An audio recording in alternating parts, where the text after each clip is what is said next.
Open D tuning, D, A, D, F sharp, A, D. I put a capo on the 5th fret because that's where it works best for me to sing it. Of course, the capo position is relative, it can be really anywhere. Okay, on the beginning, on the 2 minor chord, I'm getting that by wrapping my thumb around to the bass note.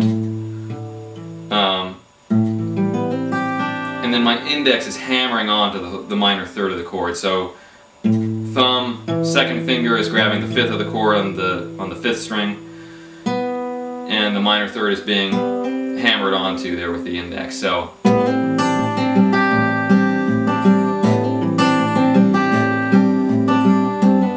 okay, and it's just back to the open D. Something I'm putting in there just for a little variation is to sometimes hammering up so that the pitch matches the 2nd string, just so it's not so orthodox, but either way, one or the other. And we're going to get to another variation there in a moment when it gets to the verse and the walk down. In the right hand, something I'm doing, because I stole this from a lot of country blues guys, I'm starting to study that again fairly academically, and I'm putting a little strum in on the 2 and 4 in the right hand, so it's actually going. So you're actually getting that going on in the thumb. I don't know if this camera's picking up the right hand too well, or if you can even hear that with the sound being not as good as me making a recording on the hard disk recorder for you, but you're getting that vibe going on, and then you're just filling in the missing notes with the other fingers of your right hand.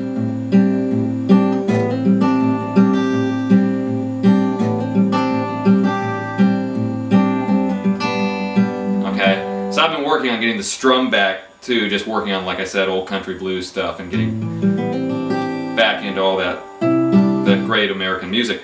Okay, so that goes through. I think the intro is just those 2 chords.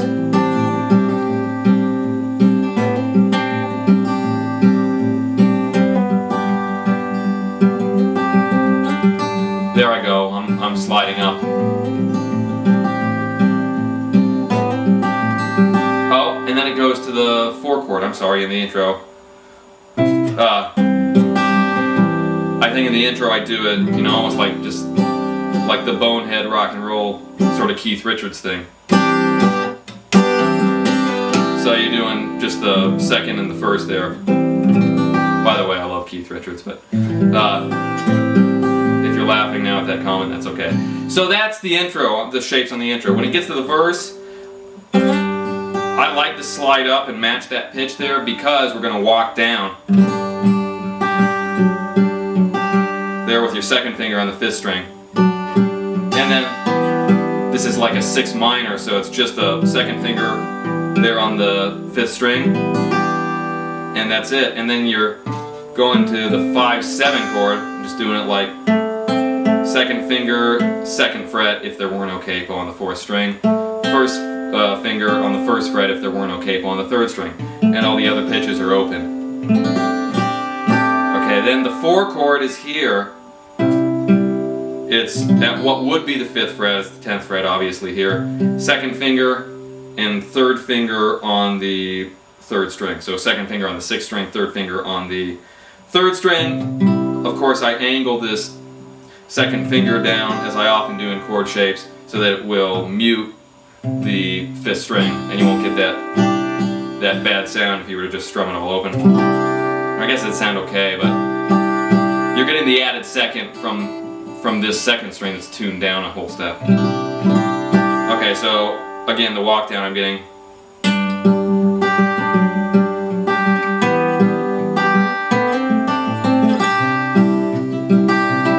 Back to the open D. Okay. So it goes through the verse like that, and then when it gets to the refrain, it goes to the 4 chord again, same shape. Gets to the 6 minor chord after that. Sometimes I'm hammering up, so it'll go from the flat 7 to the 1, and just be a straight B minor chord. And then I'm walking down again through the 5-7. Back to the 4, to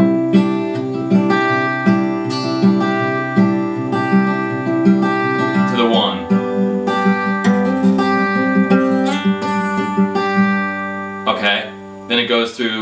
verse again. I think it goes to the, you know, sort of that intro vamp, and then a verse, and you know, you got the recording. Then when it goes to the bridge, it starts on the 5, and there I go to a regular 5. It's actually like a 5 sus. So no dominant 7th there, just I'm doing it with my second finger on the 2nd fret, again if there were no capo. I'm sorry, did I say second finger? I meant first finger on 2nd fret. Second finger on 3rd fret, which is giving me, it's matching that pitch obviously.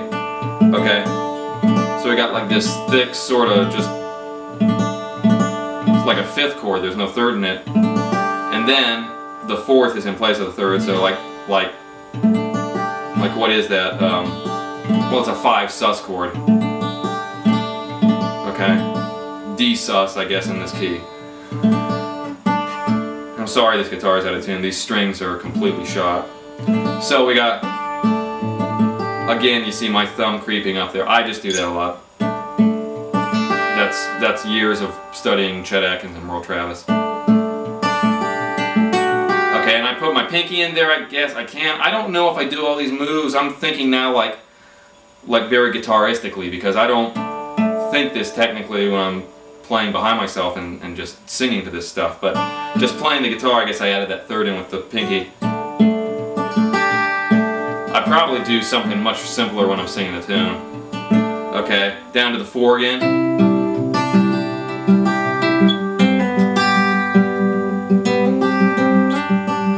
To the 5 again.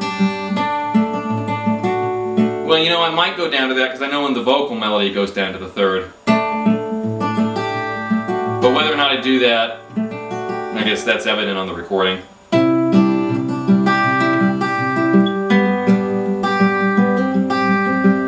And then of course it goes to the 5 at the end of the bridge. That's where I do a little walk down in the guitar. I think I do a lick just like that, where it's filling in the space between the vocal. 4, 3, 1, flat 7, back to the 3rd of the 1 chord.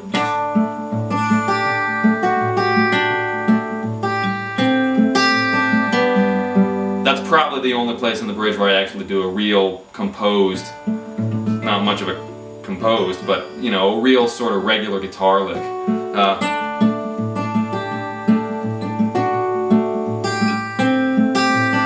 Then I'm back to the verse again, and I guess pulling off from that flat 7 to the 3rd, I'm not poised for the walk down like I was before up here where I'm, but I don't have to be. I think I'm just doing a slightly different version of it, a little variation.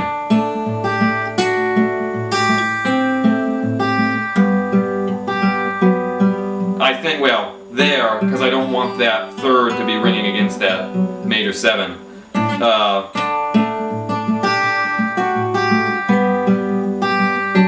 When I go to that walk down, I'm definitely doing this shape. To the 6 minor again. Again to the 5-7, or maybe just the straight 5. Again, you know, a lot of this stuff is fairly loose, so I'll just play it however I'm feeling it. To the 4.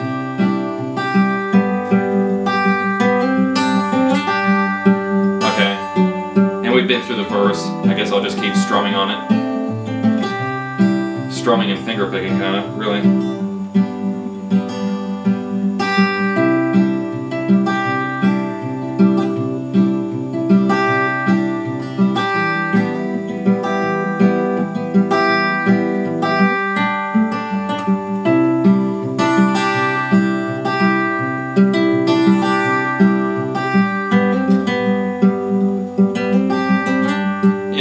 You'll put your own variations in there because you got so much you can do with open D. I really like that tuning. So that's the tune. I'd play it all the way through, but you got the recording to go by, so just let me know if you got any other questions, I'll answer them.